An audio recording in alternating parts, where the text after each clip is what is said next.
If you're looking at hiring a personal trainer, today I'm going to break down the 4 most common personal training certifications, what they do, who they're really for, and give you some information so you can decide if they're going to be useful for you. I'm Isaac Ho, Tacoma personal trainer, owner of Beometry Fitness Therapy and Coaching. Now, before we start, the 4 that I'm picking are some of those popular personal training certifications. And so this is something that I didn't know when I started getting into personal training certifications, was I didn't know the difference between an accredited certification and just a regular certification. And this is super confusing for a lot of people. So in my old facility, I had a whole wall behind me of all my personal training certifications that literally covered the ceiling, and we had really tall ceilings, and I have those all boxed up now. And a lot of those training certifications I had were a mix of accredited and non-accredited personal training certifications. First personal training certification that's accredited that we're going to cover is National Academy of Sports Medicine. That's called NASM, and that's referred to as NASM. Okay, and so NASM is really interesting because when I did the NASM cert and I was going through the curriculum, they have a corrective exercise bias. And when I say corrective exercise, almost a little bit like a rehab-like bias. And so there is a lot of balance training in NASM. There's a lot of what's called proprioceptive feedback. If you don't know what that is, all that means is that's the way your brain talks to the joints, the rest of the body. And so they have a big emphasis on those kind of things. And they do a little plyo work, and they have a progressive system that emphasize doing things like building stability before you try to do things like add more muscle or lift heavy. Kind of like basic stuff you would think about. But if you have a National Academy of Sports Medicine trainer, you'll see that they have probably done the test, they have probably done a workshop like I did for a 1-day, and they passed the test. The next thing that they can do, and you'll see this, is they have different specialty certifications like a PES, Performance Enhancement Specialist. And so because NASM is like very heavy on kind of almost like a physical therapy like personal training background, they can be a little bit weak in some of the other areas like performance. And so they may not emphasize things like periodization and understanding volume and writing programs. There are other personal training programs that emphasize that more. I think the most interesting thing about doing the NASM certification was I did not pick up a single weight the whole time I was there. And so you might be wondering right now, oh, what should I take away from this? I can tell you, if your goal is to work with a personal trainer, you really have to understand what benefit you're trying to get out of working with a personal trainer. If you're like, my balance is terrible, my stability is terrible, then the National Academy of Sports Medicine, a trainer who has that as their background, might be a benefit for you. But if you're like, I'm trying to push performance or understand more about weightlifting, these kind of things, it may not be the best fit for you. They may have more available in the Performance Enhancement Specialist cert, and I'm sure they do. It's not something that I had seen too much. I did have a trainer that was part of our team, and they had both of those certs, and I didn't find that those were especially strong. And I think that brings up a really good point here. If you're hiring a trainer or you're looking at getting a certification and you're thinking, I'm going to take this cert like I did when I was 15 years old, and I will somehow learn everything that's missing in terms of knowledge, you won't. And so your trainer's not going to know all these things because they're going to have to go get adjunct trainings for each micro thing that they want to be good at. So for example, all these certs are going to cover a little bit of nutrition, but as I'm going to explain to you, like one of the ACSM certs, there's going to be more specialized nutrition for a specific population in that. So in summary, if you're looking at working with someone in the NASM, you're probably going to benefit more if you're someone who is, maybe I'm not as robust or durable as some other people. Maybe I don't want to necessarily get into too much weightlifting yet. Maybe I have more stability challenges, and you see the baseline NASM cert. That might be a good way for you to recognize that maybe I should have a conversation with this person. Now, I don't recommend you hire any trainer based off the certification or the thing they have, because it's just like having a physical therapy license, chiropractic license, or a massage therapy license. It just means that you met the bare requirement for kind of that area of field. So you want to talk to your trainer, make sure you feel comfortable with their knowledge, make sure you understand if this is going to be a good fit for you, and maybe even ask them a little bit about how the program looks. So a lot of times when I'm doing evaluations with people, I'll take them through a couple things so they can experience what I'm trying to affect on them, and either they like it or they don't like it, it makes sense to them, or it doesn't make sense to them. Sometimes the method I'm going to use, they feel like is not fast enough moving, and I prefer to take my time when I use an approach and think a lot about a lot of different variables, and so I don't want to rush it, so we're just not going to be a good fit for each other. So you want to take a look and have a conversation with your trainer around that. Okay, the strength I would say of NASM is that it does have more stability. The weakness is there's really not much weightlifting on that. So if you're looking for a weightlifting coach, that's not going to be your choice. Which brings us to the next personal training certification that would probably be a better fit. theoretically, okay? It's the National Strength Conditioning Association, NSCA. And so a lot of times people look at this cert, and this is supposed to be more of a sports performance accredited based cert. There is something called a CSCS by the same company, and that is more for being a strength coach. Okay, now the interesting thing about becoming a strength coach in this industry is you could have a 4-year degree in English literature or a 4-year degree in art, and you can still go and take a CSCS test. But if you don't have a 4-year degree in anything, last time I checked, you cannot get a CSCS. And so we had one of our coaches who was offered a college soccer coaching position, and he could not get the job because even though everyone knew he was great at what, he did not have a bachelor's degree, and so could not take the test to qualify to be a strength coach at the university level. If you ask me, a lot of these things are super ridiculous. Don't know why they exist, but they exist. And with NSCA, you have some benefits because it's supposed to be more of a sports-based training model. Now, me personally, I've gone through the manuals for the ones that I'm discussing with you today, and I've looked at the curriculum. And at the time that I was looking at it, there was not a in-person element to helping people understand these. The form, and so with NASM you had a 1-day workshop. I'm sure they've updated, and now everything's online in video, so they probably just make you watch the video module, go over the form, those kind of things. But one of the things I was most shocked about, even when I was running personal training at some large gyms, and we would have people that had 4-year degrees in exercise phys or kinesiology or whatnot, and I would ask them, how many weightlifting classes did you take in 4 years? And they would say 1 or 2. So that was one of the reasons I decided not to go get a 4-year degree in exercise, because I didn't feel like that was going to be a good return for the thing I was looking for. And so that's one thing to keep in mind, that all these certs have less hands-on than you would expect. Okay? So one of the things you can ask your trainer, if they're really new and they haven't been training for a long time and they don't have a reputation, is you may just ask them, when you did your personal training certification, how many clients did you have to train? Or how many case studies did you have to turn in? And so a lot of nutrition certifications, they require you to do multiple case studies in order to finish the course. And that is necessary for a reason, because you can know all these things, if you don't know how to use them with a real person, that becomes really difficult. And a lot of certifications will find that waters down their sort of NSCA. That is going to be a theoretically more athletic-based approach. It definitely has a lot less, I would say, anatomy, stability, these different elements that I talked about with NASM that aren't there. But overall, I wouldn't say that I consider that personally to be a cert that I think has great potential. I think if you are actually wanting to work with someone, I actually like the ISSA, okay?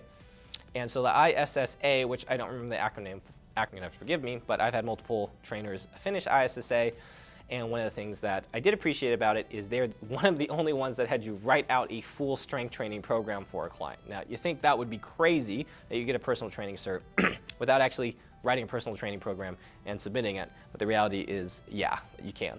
And so the ISSA does have, you have to at least write a program, they have to review it. It's not gonna be anything as crazy as some of these non-accredited ones that I've been part of, but there's at least that going on. And the ISSA has a much more in the weight room strength training based approach to how they run their certification.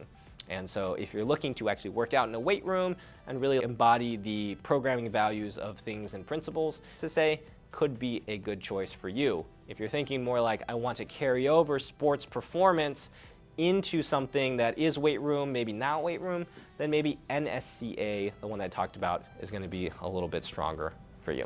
All right, so those are 3 different certifications we have. The 4th personal training certification, before we get into that, if you're finding that this is really helpful, maybe you're watching this and you're looking to hire a trainer, or maybe you're watching this and you're like, oh, I'm just actually really interested in this, like I was when I was 15, then I have an invitation for you. We have a private Facebook group. It's called Higher Health, Increased Motivation for Energy and Weight Loss, and I would love for you to join us there and be a part of our community. Inside the group, I share tips and tricks on how to eat healthier, lose weight, increase the mindset so you can have long-term healthy success with weight loss, and it is absolutely free, so come join, be part of our community. We have over 600 people in there, and so we'd love you to be part of it and to benefit from that. Now, let's get to our final certification that we're going to cover, and that is the Academy of Sports Medicine. Okay, it is called the ACSM, and actually we might even throw in an extra one for you because that would be good to know. But ACSM is really interesting because it is very clinical almost like hospital-based setting personal training certification. And so this is really going to be, from most of my recommendations, for someone who is working with a more geriatric community. So if you're worried more about blood pressure and you were worried about stroke risk and you're worried more about risk indicators for someone with a more fragile clientele, and I'm not talking about musculoskeletal fragile like with National Academy of Sports Medicine, the first certification we talked about, I'm talking about aging population. ACSM is probably going to be a better pick for you. It uses a lot more and pulls a lot more of its content based off of clinical research, so it has a very strong foundation for that. Once again, on the strength training background, I can't say too much about that. Now, when I was going through all these, I would either interview people that had done it and get a feel of their knowledge base, or I would actually buy the manuals myself and go through them. And a lot of times I would just go through them and find, okay, there are some helpful things there, but not necessarily where I wanted to spend my time and energy. And that's a lot of the non-accredited things I found much better. For example, if you think that any of these trainers that are taking this certification are going to know how to use a safety squat bar or neutral bar, any of these specialty tools, or behind this we have like sandbags, kettlebells, all those things, I just want to let you know that none of those are in the certification. And that was one of the things that was crazy to me, is I thought I was going to be a trainer and learn how to use tools and teach people how to use tools. And what I found instead was that you didn't learn that there. You learned the basic principles that give you a good foundation, and it's up to you to go take adjunct trainings, expose yourself, and get mentors to learn those tools. Okay. So those are things. So we'll talk about probably 2 non-accredited personal training certs that I've done personally, maybe a couple companies so you can get a feel, but I'm going to throw in a bonus one for you. We just mentioned that ACSM is an accredited body for a lot of clinical-based, medical-like personal training and exercise guidelines. There is one called ACE, and that stands for the, it's Council of Exercise, American Council of Exercise, ACE, very simple. And that one is actually more geared towards and often marketed towards aerobic instructors. And so you'll see that one less in the personal trainer field, but it used to be a very popular one because aerobics used to be a lot more popular. And so you might see some older trainers have the ACE exercise certification, okay? And obviously, if you are trying to hire a personal trainer to do more group exercise, maybe you're just not comfortable being in a group setting and you feel like you still like environment, that might be a good choice for you. Non-accredited personal training, we're going to wrap it up by just talking a little bit about those 3 non-accredited personal training programs that I think are really good that I've done. First one I really like is Kilo Strength Society. So you notice that one of the things when I was going through all these certs and taking this over the last 2 decades is that not a lot had a whole lot of strength training programming principles, and there was not a lot of learn how to write a program, learn how to progress a client. And I was really blown away one day when I ran into someone I met at a coaching seminar, and 2 years later he looked completely different. I actually thought he was on steroids because he looked so good and so jacked, and I asked him what he'd been doing, and he told me about this adjunct training he'd been doing. And so there is something called Kilo Strength Society, and they are, right now they're over in Florida, and they used to be in Long Beach, California, and they have training programming for all sorts of weight training. So if you're like wanting to understand weight training, sports specific is one course that they do fat loss, they do hypertrophy, but each one is a specialty. And so that's something that most people don't understand, is it's very hard to do corrective exercise and grow muscle at the same time. So if you're like, I want to fix my posture and I also want to grow a lot of muscle and I want to lose a lot of fat, realistically you can't do all 3 at one time. You can try to make some headwind on all those, but there's that saying that if you sit on 2 camels at one time, you're probably going to end up on your ass. So that is very true when it comes to training, because you cannot drive different physiology factors at the same time.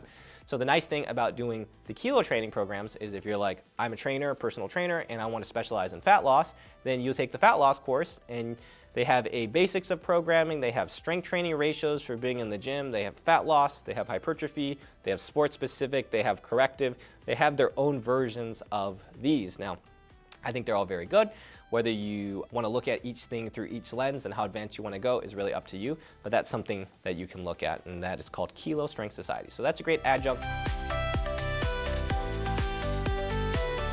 The other adjunct that I used to really like, and I did a lot of their courses when they first came out, was Onnit. Now, Onnit is a supplement company foremost, but they sell some equipment like the steel maces and the steel clubs. And so at the time, there was a gentleman named John Wolf who was helping them, and Shane Hines, won't forget about Shane, And these were personal trainers that had been in the industry for a long time and used a lot of these unconventional tools, and they came up with their own version and certification of those tools, including a durability course that I took. And so it was, how do you use different elements of movement and training and use these tools?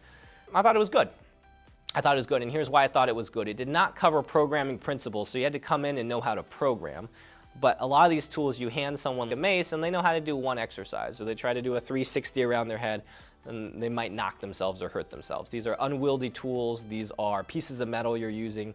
And so a lot of people, they see a cool tool, they don't know how to use it. For a long time, when I started 2 decades ago, nobody knew how to use a kettlebell. And so there was a training system called Russian Kettlebell Training, RKC. When I did, that's how I learned to use that tool. And it's basically, you just use that tool for an entire weekend and you do prep drills. And so you become good at using the tool. And you want to be good at using a tool because you don't want to hurt yourself using a tool. But the challenge with personal training a lot of times is that the basic tools in the gym, like the suspension trainer or like rings or like a barbell or a dumbbell, when you get the cert, they don't show you how to use those, which is shocking, okay? But you would think, oh, the basic tool is the barbell, okay? And so there's not a whole lot around that. So why I like these adjunct trainings is you can, for example, Strong First, get a barbell certification training, which is all about how you hold a barbell, how you grip, how you drive strength. That's an adjunct course, that's not an accredited course, okay? You can go get an RKC Russian kettlebell and you can learn specifically how to do that. There's body weight gymnastics training courses. There's gymnastic body courses. There's TRX training courses. Oh my goodness, so many TRX training courses. And so do you need a certification to learn how to use the TRX? No, but there are a lot of people using the tool and it's not so great, okay? So you just have to decide, what am I doing? And some of the trainers you may work with, like myself, may have taken a lot of training in all these areas. And so that would be the difference between having a lot of experience using a tool and instructing you and picking when to use that tool and the benefit of using that tool versus not. And unfortunately, you're not going to get that in any basic personal training. So what you probably want to do is be really clear with your personal trainer about your goals and your focus and ask them what their philosophy is. That's interesting because a lot of people will tell me their goals, but they will not ask me what my philosophy is. So then I have to tell them, hey, here's how I would do it. And I'm basically telling them my philosophy and they either vibe or they don't vibe, okay? And so that's one of the things that I recommend you check for when you look for and talk to a trainer based on certifications. Also, like sandbag training, which is unwieldy shifting training, okay? The most popular training for that is called DVRT, Dynamic Variability Resistance Training, and that is a sandbag specific course. And they don't like to call it sandbags because it's not about the tool. They like to call it DVRT because it's about the variability that happens when you use a movement and how that can change at any time. And so there's lots of different courses, there's lots of different things you can do. So in summary for the non-adjunct trainings, okay, when someone has a basic personal training certification and they know some of the basic things, your trainer probably needs, you want to ask them, how much continuing education have you done? What was the last continuing education that you did? What kind of tools have you taken trainings in specifically?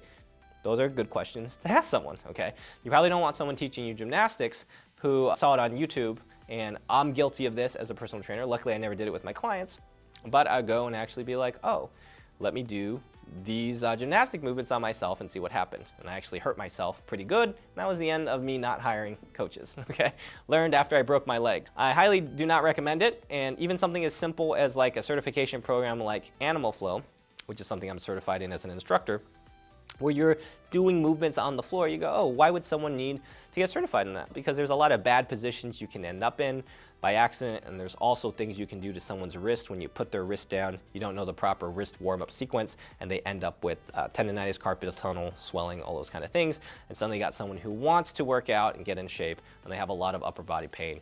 My number one goal when I think about helping someone is for them not to get hurt, because then they can't go to work anymore, and if you can't go to work, which does happen, okay, when people get hurt, then you cannot train anymore. It also makes getting fit, but also running your life super difficult, okay?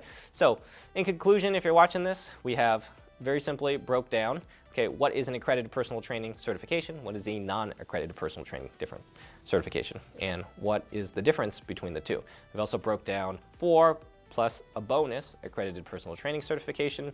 And then we've also broke down multiple non-accredited personal training certifications that might be useful or beneficial for you depending on your goal. We've also talked about how it helps to talk to your trainer about the certifications or trainings that they've done and how to communicate with them in a way where you can understand if that's going to be a benefit for you and if you can get behind what's going on. And that is how you can use certifications to help you pick a Tacoma personal trainer. And if you enjoyed this video and this is helpful for you, one of the things we did not talk about was certifications and ways that you can help yourself with weight loss using nutrition. And that was not something that was emphasized in any of those courses. And so if you enjoyed this video and want to learn more about that, handling low energy, losing weight, then click here and watch the next video. And I'm serious, click on the video.